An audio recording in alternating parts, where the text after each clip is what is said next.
O uso de máscaras deixa de ser obrigatório no estado de São Paulo. Falamos aqui na abertura do jornal, com exceção do transporte público, dos prédios ligados à saúde. A liberação foi feita ontem à tarde pelo governador João Dória. As máscaras estão liberadas, inclusive nas salas de aula. A gente vai saber um pouco mais sobre esse assunto, quais motivos levaram o governo a tomar essa decisão e tirar algumas dúvidas também dos nossos ouvintes. Temos na linha o Dr. Jean Gorenstein, secretário estadual de saúde aqui de São Paulo. Bom dia, doutor. Bom dia, Ivan. Bom dia a todos os ouvintes da Band News FM. É sempre um prazer falar com vocês, principalmente nessa manhã. Doutor, um decreto bem sucinto, né? Que eu acabei de ler ele aqui rapidamente, falando. O uso de máscaras está desobrigado nos locais destinados à prestação de serviços de saúde e nos meios de transporte coletivo de passageiros e respectivos locais de acesso, embarque e desembarque. Fora isso, há uma sensação de que a gente está vivendo uma normalidade. É por aí que a gente deve caminhar hoje aqui no estado de São Paulo ou não?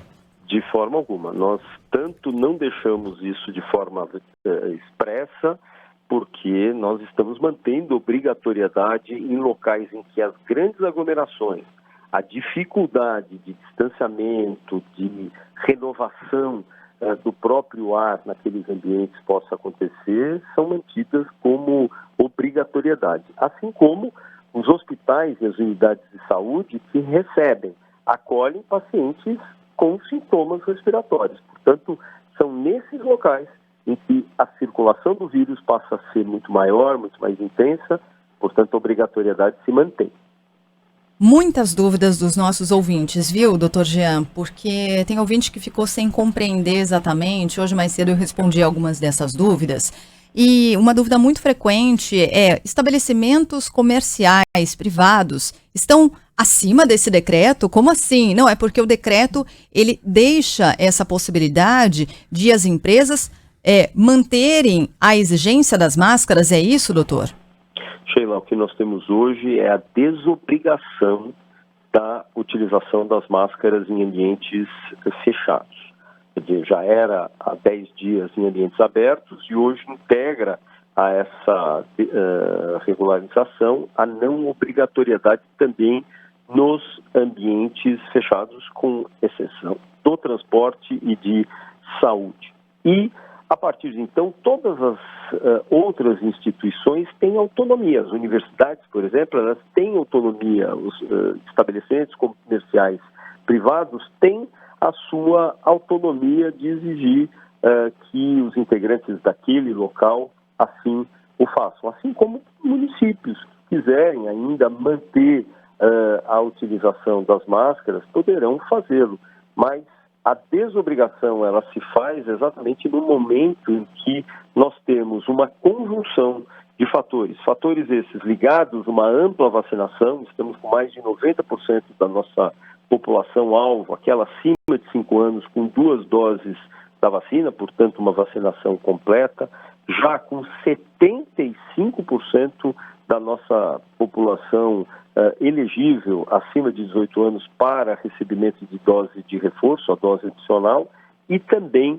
73% das crianças na faixa etária pediátrica de 5 a 11 anos e 11 meses. Por um lado, a vacinação. Por outro, um decréscimo significativo, um arrefecimento da pandemia, fazendo com que nós tivéssemos nas últimas 6 semanas uma queda de 76% das internações hospitalares e semanalmente o número de casos tem caído numa média de 18% a 20%, mostrando que, se por um lado nós temos uma vacinação ampla, pelo outro nós temos sim um número epidemiológico que nos sustenta. E nós tivemos ainda mais a oportunidade de há 2 semanas termos o próprio carnaval, que apesar de não ter sido bloquinho, mas as pessoas logicamente se aglomeraram, não tiveram observância na obrigatoriedade do uso de máscaras e, mesmo assim, o impacto do número de casos e internações acabou não acontecendo, mostrando que, nesse momento, nós temos a possibilidade de progredir com essa desobrigação. Doutor, Maiara aqui falando, e eu já queria começar com algumas perguntas também de ouvintes. É uma pergunta bem pertinente aqui do Thiago, vou fazer 2 em uma, tá? Ele pergunta o seguinte, como é que fica nas farmácias? Porque a gente está dando aqui que locais de saúde tem que usar, né? Clínicas, laboratórios, hospitais. E as farmácias são locais de circulação também, querendo ou não, de pessoas que estão doentes, muitas vezes. Porque ele diz que a esposa dele está gestante e voltou ao trabalho presencial, ele está com medo.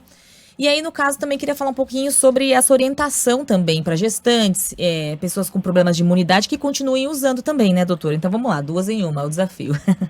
Nós deixamos, muitas vezes, não obrigatoriamente a venda de remédios ocorra em estabelecimentos como farmácias propriamente ditas, ou as farmácias não estão isoladas, estão em supermercados, enfim, tem outra, e é isso que dificulta muitas vezes regular esses acessos. Mas nós orientamos que as pessoas que estejam em locais que possam ser locais de circulação maior de vírus, incluem-se esse tipo de estabelecimento, que seja mantido a utilização e a obrigatoriedade das máscaras. Desculpa, não obrigatoriedade, mas a utilização de máscaras.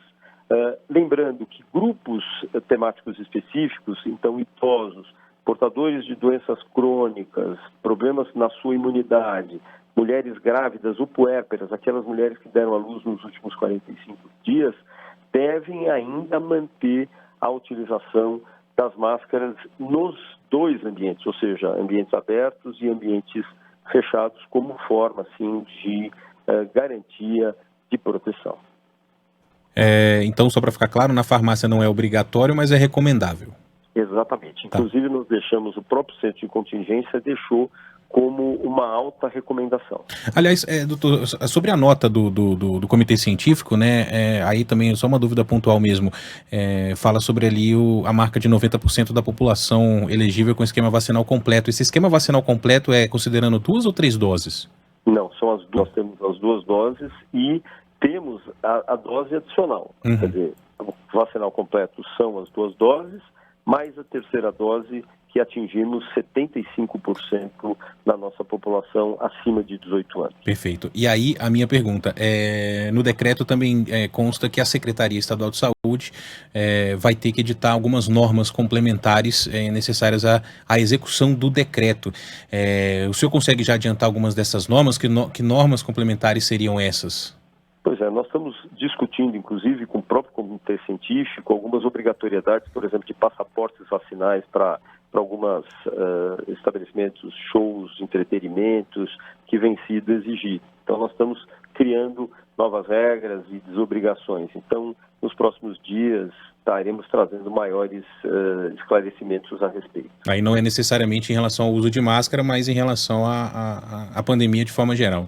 Sem dúvida alguma. Uhum. É importante lembrar, Ivan, que nós hoje estaremos mantendo, como sempre fizemos, não só o rastreio nos nossos 645 municípios da ocorrência de novas variantes, como ao mesmo tempo observância aos índices da saúde, tanto relacionado à internação, casos e mortes, ao RT, que é exatamente aquela taxa de transmissão, fazendo com que dessa forma nós tenhamos toda a certeza de que se mudanças em cenários epidemiológicos não teremos motivo algum de manter. Podemos retroceder, como sempre o fizemos, com todo o apoio e com toda a segurança para a população. Doutor Jean, eu fui anotando aqui as principais perguntas dos nossos ouvintes, né? E aí o senhor nos ajuda aqui aí pontuando onde é obrigatório, onde não é?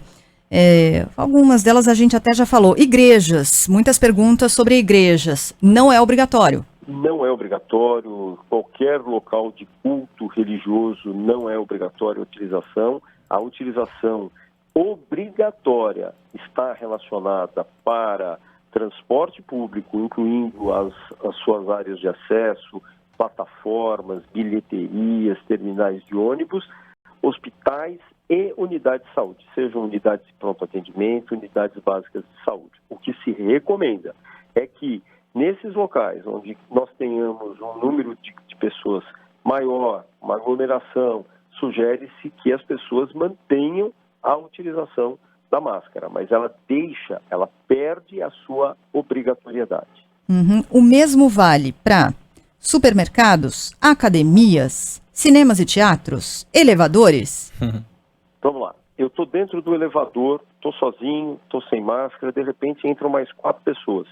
A sugestão, colocação de máscara. A recomendação é a colocação de máscara. Eu estou no supermercado, passando pelos corredores, fazendo a minha compra, estou sozinho ou com uma ou outra pessoa, com distanciamento. De repente fui para a fila efetuar o pagamento. Existe uma pequena aglomeração. Aí eu vou lá e ponho a máscara. Portanto, a máscara ela vai fazer parte ainda dos nossos acessórios, sendo mantida no bolso, e à medida que nós entendermos que nós estamos diante de um cenário de risco, de forma imediata deverá ser colocada. O senhor mencionou transporte, muita gente também perguntando sobre os táxis e carros por aplicativo. Os táxis e carros com aplicativo têm a facilitação, primeiro, de não haver aglomeração e, segundo, a manutenção das janelas abertas, que renovam o ar, circula, impedindo, lógico, qualquer risco. Faz-se, sim, uma sugestão para aqueles aplicativos compartilhados, que tenham outras pessoas ali, e aí sugere-se que a utilização das máscaras possa ser feita. Doutor, lugares, por exemplo, como um terminal de ônibus que tem só a cobertura e os lados são abertos, né? Quer dizer, o ar circula. É obrigatório? Nesses locais, sejam as plataformas de trem, ônibus e metrô, obrigatório a manutenção da utilização de máscaras. Uma outra pergunta aqui, doutor, da Fernanda, que é uma mãe que está preocupada, está vindo de férias para o Brasil, ela fala o seguinte: a decisão foi tomada a partir dos dados das pessoas vacinadas maiores de 5. E as menores de 5 que não podem ser vacinadas, como que elas ficam? Devem continuar usando máscara? Eu sei que também máscara para essa idade, né, até 5 anos é um pouco mais difícil. Qual que é a orientação, doutor? A utilização dessas máscaras em crianças menores de 5 anos é extremamente difícil. Elas acabam sequer sendo mantidas. Mas a orientação é de que elas evitem as aglomerações. As escolas elas estão tendo todo esse cuidado no recebimento das crianças de todas as faixas etárias, tanto na manutenção de ambientes arejados, ventilados, a disponibilidade de álcool gel e a obrigatoriedade de todas as pessoas com qualquer sintoma não serem admitidas o seu ingresso. E lembrando que a vacinação dos funcionários da educação, sejam eles da rede pública ou privada, que acabou sendo de uma forma muito importante hoje, só para se ter uma ideia, esses profissionais, sejam do corpo docente, pedagógico, administrativo ou terceirizado, já têm a terceira dose. Então a gente tem dentro das escolas um cenário bastante seguro. Que a gente acaba lembrando que muitas dessas crianças, elas acabam se infectando não na escola, mas fora, nos seus ambientes sociais, naquelas festinhas e encontros que acabam acontecendo ainda no final de semana. Então, lembrar, a escola é um ambiente seguro, tem todas as prerrogativas de proteção e, por isso, poderão, sim, ter a retirada da máscara nesse momento. Uhum. Doutor, muitas dúvidas chegando sobre situações específicas, né? Você chega no estabelecimento comercial e aí o estabelecimento decide que vai continuar obrigando o uso de máscara ali. O estabelecimento comercial pode determinar isso? Olha, aqui só entram pessoas com máscara, continuar com essa determinação? Na verdade, por se tratar de um ambiente privado, ele tem autonomia de fazer decisão e também tem a própria escolha, a opção do comprador, do cliente, de querer ingressar ou não. Então, o decreto, como diz, ele desobriga a utilização das máscaras e fica, então, sob jurisdição autônoma, individual, municipal ou institucional, a sua preservação. Algumas perguntas sobre os aviões, já que o senhor já falou da obrigatoriedade das máscaras nas áreas de embarque, desembarque, dentro dos aviões, como fica? O ideal é a utilização, nós não, mesmo a ANAC tem mantido a exigência da obrigatoriedade de máscaras, lembrando que quem faz essa jurisdição dentro dos aeroportos acaba sendo a Agência Nacional de Vigilância Sanitária, portanto essa obrigatoriedade também se estende não só nos saguões ou nas calçadas para embarque e desembarque, mas também para o ingresso e acesso às aeronaves. Uhum. Vamos ajudar os síndicos, doutor Jean, porque tem muito síndico aqui com dúvidas, sendo pressionado pelos moradores, sem saber exatamente que áreas dos condomínios devem ser liberadas, onde deve haver recomendação, se dá para liberar geral, como fica em elevador, enfim, tem um nó aqui na cabeça dos síndicos, viu? Pois é, a obrigatoriedade, volto a dizer, ambientes fechados e abertos, ela cai, e com isso as pessoas têm a livre circulação. O que se orienta às pessoas, não ao condomínio, mas às pessoas, que na mínima aglomeração que coloquem as suas máscaras. Ou, de repente, de abrir uma porta, tem 4, 5 pessoas já dentro do elevador, falam, não, obrigado, eu vou descer no próximo. Então, isso é uma maneira que nós vamos ter e assumir ao longo desse nosso novo normal. E voltando, isso pegando o gancho do Ivan, não é o nosso normal, mas esse é o nosso novo normal. Nós estamos nos adaptando a essa nova realidade.